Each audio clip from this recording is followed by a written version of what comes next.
Hello everyone, it's Christina. Welcome to Start With Today series part 1. So this series came about from a blog post that I was writing that talked about my process that I use to daily plan in my planner.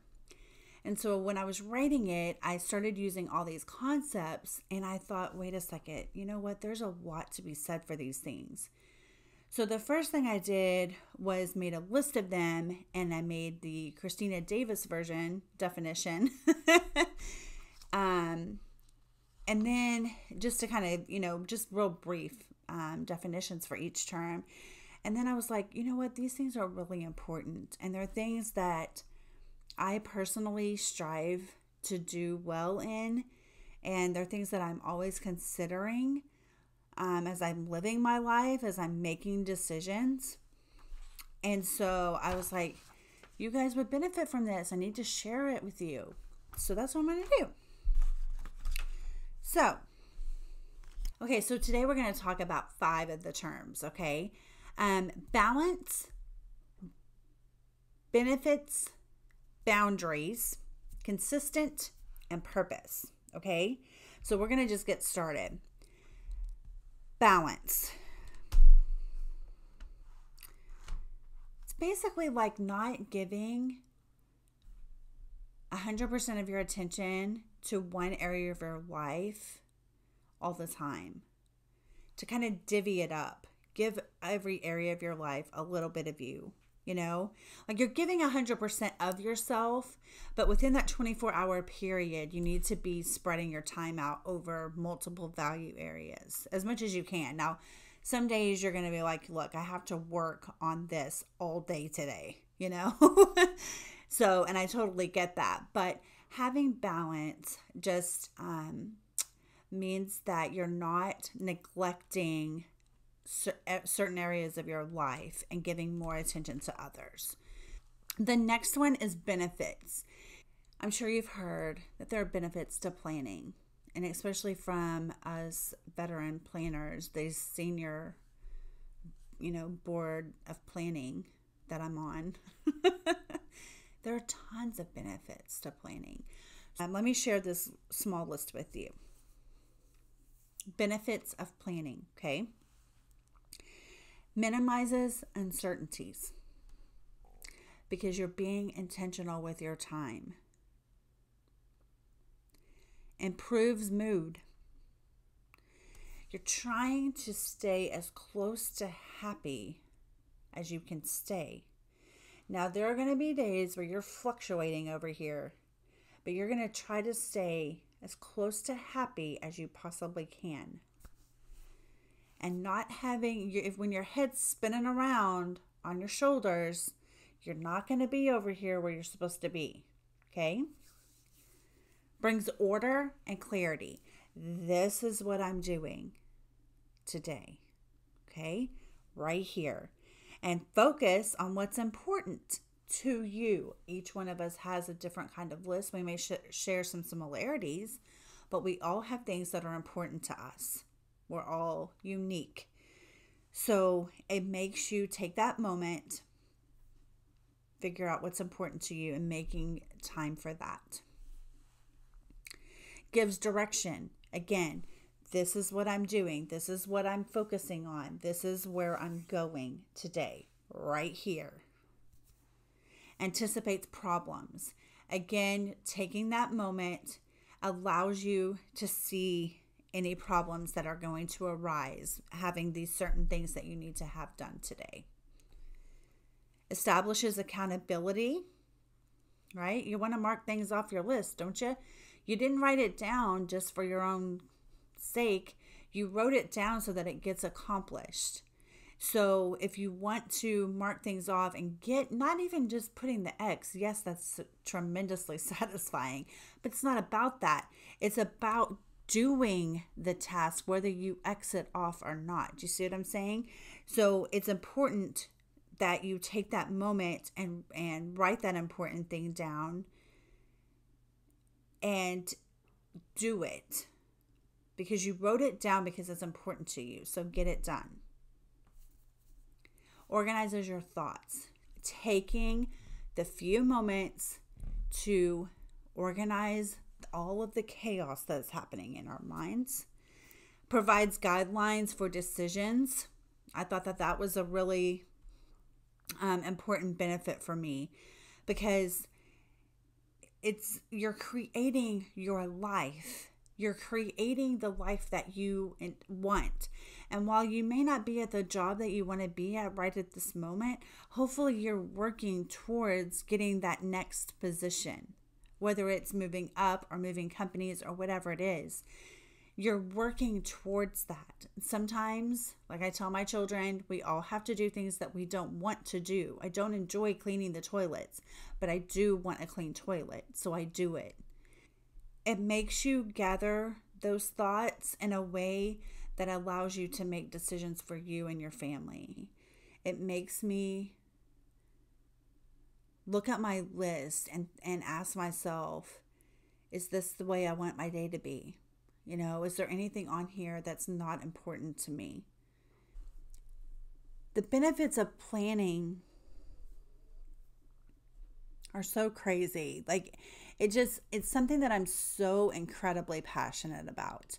And yes, it's, you can't solely be reliant on this, but yes, it is about stationery, and it's about, the different papers and pens and clips and dashboards and, everything. It's about all that stuff. It is. But that's such a small part of it. It's about our lives. It's about, what are you doing here? Doesn't even matter what you believe, okay, as far as like after death, okay? It doesn't really have 100% relevance with that. It is, what are you trying to do? What are you trying to do? Look at someone in your life that shows up on time to appointments, that has their house in some kind of order. That if you ask that person, hey, what are you having for dinner tonight? And they tell you, right? Think about that. Think about the person that continues to move their self forward, that continues to better themselves in some way, who spends time reading, who seems happy, who's close to that happy spectrum that we're all trying to achieve, that we're all trying to just stay towards, right? Think about that. Does that person plan? It doesn't have anything to do with paper planning or digital planning. Does the person plan? I want to know, and I want you to share that with me in the comments, okay? Boundaries. Holy cow. Are you ready for this? Boundaries. The two biggest thing with boundaries, saying no and taking on the problems of other people. With this concept, this is going to be the kind of homework portion that I just wanted to give you something to think about and something to kind of do. So boundaries is the concept that I picked for this video for part 1. Saying no, that is hard for a lot of you, and I get that. But I wanted to give you a little bit of insight with that. And that is, you can't say yes to everything. You can't do that, because you only have 24 hours in every single day. You cannot say yes to everyone else, because what happens to all of this side of the circle? Do you see that? Because when you say yes to one thing, you are saying no to something else. Okay? You can't do it. If someone asks you a question, hey, can you help me with this project? Whatever it is, okay? Make up your own example. If someone asks you that question and you don't know the answer, or even if you do, you say, hey, when do you need an answer by? Well, I'd really like to know, by tonight, whether you're going to be able to help me. Okay, I'm going to call you at such and such time. I'll call you at 7 o'clock. So you go on with your day, right? With your task list, and you pray about it or talk about it with, your husband, with your whoever, your best friends, whatever it happens to be, whoever. And you think about it, and then you call that person back at 7 o'clock and you give them your response. And so the takeaway from this is that you don't have to answer anybody right then and there. They can just hold their horses and let you think about it for a minute. And second of all, you cannot say yes to everything. It needs to be important to you. Is this something that you would like to do? And it's okay if the answer to that is yes, but realizing that something else is going to get undone, okay, if you say yes to this other thing. And so the second thing was taking on the problems of other people. I don't know about you, but I got enough stuff that's going on in my brain, so I don't need to be drug into stuff that I just don't have anything to do with. I would love nothing more than to help women to become intentional planners, and to coach you in that way. But taking on other people's problems and trying to solve their problems for them for 24 hours a day all the time, it's like, no, dude, like, stand on your feet and stop that. You know what I mean? Like, that kind of gets off on a tangent, but some other terms to think about is helping and enabling. Okay, those are two totally different things. So basically what I did is I just started this board, boundaries, on my Pinterest account for my 24 plan. And so I'm going to leave a link to that in the description box. But if you are struggling with boundaries and setting boundaries with people, you can take a look at that board, and hopefully you will find some resources there that may help you in your situation. And if not, you are absolutely more than welcome to bounce questions or ideas off of me. I would love to help you. My email address is in the description box below also. But that's going to be like the homework section of this video for this part 1, is boundaries, to deal with that if you need to. Okay. The next thing is consistent. It develops routines and builds momentum. Consistent, doing the same thing repetitively, basically. You cannot plan 2 or 3 days out of the week and hope that the rest of your days turn out okay. That is not going to work. Okay. Just going to tell you, it's not going to work. You cannot just put appointments on your monthly calendar and make some to-do lists and just hope for the best. Not going to work. Okay. You need to pick which of those tasks on that to-do list that you're going to focus on today, and maybe even have a rough outline, morning, afternoon, evening, at least, of when those tasks are going to fit into your 24-hour timeline. Okay. So just, slow and steady wins the race, right? So just being consistent, doing the same thing. Your planner you're going to be going through some trial and error constantly. Actually, you're going to be evolving. You just kind of want to keep doing the same thing, and at least make notes or, keeping in mind your future self whenever you're talking and whenever you're doing things in your planner, so that you know what's going on and that you're not writing in tons of short code where you don't know what's happening. Doing the same thing the same way. Okay. So pick a way and try that for a period of time, and then, evaluate where you're at. Okay. The last thing is purpose.